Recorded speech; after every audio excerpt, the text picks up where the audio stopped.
And then I stop, and I go, ow! The statue it's a very, very finely carved statue. Very beautiful looking elf. It shimmers almost as if to say hello back. You speak statue? Boy, do I! And Yeti! I've heard you speak Yeti. I take out some oils that also have sparkles on them and apply them liberally, just all over my face. Just smearing it on so it's super sparkly. Then I sparkle back. I take a mental note to steal your glitter. The next opportunity. Roll performance. I feel like this dice is poorly weighted. What's your performance? Probably +1 on top of whatever you roll. Because that's charisma. You are not proficient. 17. Okay. Wow. So you apply this oil and glitter just very, very liberally, and it almost seems to be just kind of just dripping off of your face. And like it's just a montage, like it's a scene where it's just cut between the statue shimmering, then you shimmer the statue, you just glimmering, like you're having a conversation amongst twinkles.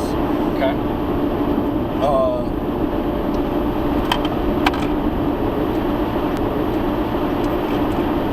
You feel very rested at this point.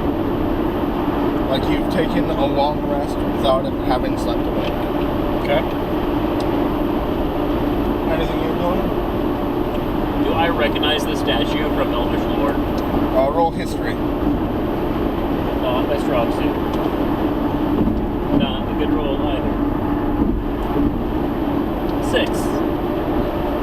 You know the face, can't place it, but all you know is she's pretty. Hey, Beatrice. Yeah? And sparkles are just all over me. I'm blinding you. As soon as you kind of whip around to like talk to him, the oil just kind of, some of it just kind of slaps you in the face, just like drips a bit. What do you say we try to take this with us? Keep left, continue on I-127 south, stay high. What do you say we keep left and take Iowa 27 south? I like that plan. Roll strength. Do I recognize her or anything? Roll his history. Keep left, continue on I-127 south. Why do I roll good for you and not for me? I don't know. History 17. Continue on I-127 south for 18 miles. So you know of a story, being that you're not an elf, you know of a story of an elven maiden who set free a lot of elven captives in this region that has become a very legendary folk hero. And you assume that this is the statue of her. Her ends, no one knows what happened to her. But you know that she's a legendary folk hero in certain circles. More elven than anything else, but there's a few that know the story. I retell the story to my group. I then put an arm around Al, and I'm like, now, being a human, you might not know this. Most elvish folk heroes, when they fade, they turn into statues. But if you kiss her, she might wake up. Roll persuasion.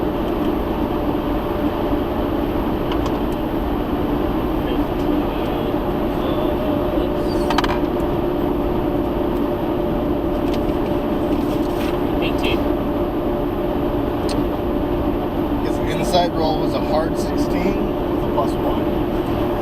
So as you're telling this, like, wait, so if I kiss the statue, she'll come alive? Possibly, yeah. If you're worthy. Oh, I'm worthy. Do you not see who I am? You're worthier Have you than not I. heard? Have you not heard my song? I am worthy. She would love to hear your song. So as he walks up, just kind of imagining just like this very lavish bar, just, you know, looking very fine and putting on a performance as he's walking up to the statue, just bing, bing, bing. And he plants one on her, on the statue, and nothing happens. That's unfortunate, man. Maybe you have to be an elf for it to work. I don't know. It happens to the best of them. So at this point, you just see him just going like this. I guess minor illusion that make his ears bleeding. Whoa! And now he's just like, just in awe. Nothing else matters at this point. His beautiful ears now are pointed. I give Beatrice a week and go, I can do you too. No thanks, I'm saving myself. Okay. At this point, very freaked out, Al just runs back to his horse, hops on, bing, bing, bing, bing, bing, bing, bing, bing, bing, bing, bing, bing. What do you guys do? It seems Beatrice is the lead of the pack. So Beatrice looks at Brian's character and says, we wanted to try and take her with? Is that what you said? Well, I kind of doubt we really could. What did we come back for on our way back? Has Brian felt the same non-tiredness, refreshedness that I feel? No. What if He is not sparkling as you are. What if I explain to him that I all of a sudden feel more refreshed? I'll tell him. Yeah, well, I mean, that's what I'm doing. So I explain that I feel more refreshed gazing at her face and trying to communicate by thinking put an good armor on thoughts. you, and I say, Bigby, I don't know what's in this oil, but I think something's getting to you. Now keep in mind, you have some oil on your face too, and True. some sparkles. Does he feel anything? Feel anything? Not immediately, no. All right. And I say, all right, it was probably the cocaine. Let's go. All right, so you guys back on your way. As we're riding, I'm minor illusioning various hats on top of my head, holding out a mirror, trying to see if I should start wearing a hat.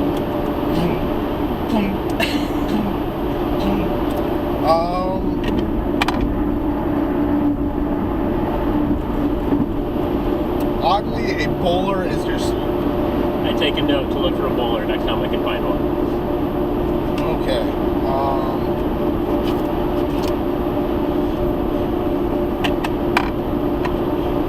So this is now probably the 10th, 11th day now, and you come across a small village.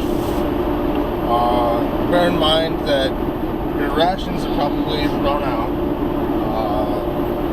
Your horses are probably pretty tired at this point. You guys are pretty tired. What are you doing in this village? The village is probably the size of... For those of you who are watching this, you have no idea what we're talking about here, but probably the size of Dyke. Okay. No, that is a town. That is a town in Iowa. No, it is not a slur by any means. So I'm like, I think we should, get it in for the night, rest up, be ready for the long road tomorrow. Sounds good to me. Let's drop the people off at the bar. Drop the people off at the bar. The horses and whatever. So you know there's a stables. stables, kind of attached to this older looking building. It's a pretty big building, which you would imagine to be a tavern, but there's no sign, no indication of what the building is. And then you just see some kind of elderly man just sweeping this dirt ground in front of the, which seems very, very pointless, in that he's sweeping dirt on dirt. Right. But Happens to the best of us. he's just sweeping away, and right now he's like the only human that you notice, only person. But you hear other noises like throughout the town that there are people here. Good sir, where might we find an inn? What did you say? An inn, a place with beds that we can rent. Where might we find one? And he just points behind him. All right then. I also approach him and embrace him in a big hug. Oh! Good. Hello. Oh, I thought I knew you. I'm sorry. And then I point to the ground and say, "Don't make them like they used to." Don't mind Grandma Bigby. She's a little. You have any beer? Say no. Any ale?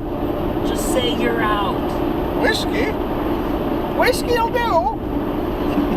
We're out of beer. And minor illusion, a giant head and palm. And minor illusion, massive face ball. Will you pour me one? The old man, all of a sudden, seeing a giant head and a hand approaching it, just, whoa! And you see him just drop the broom and run inside.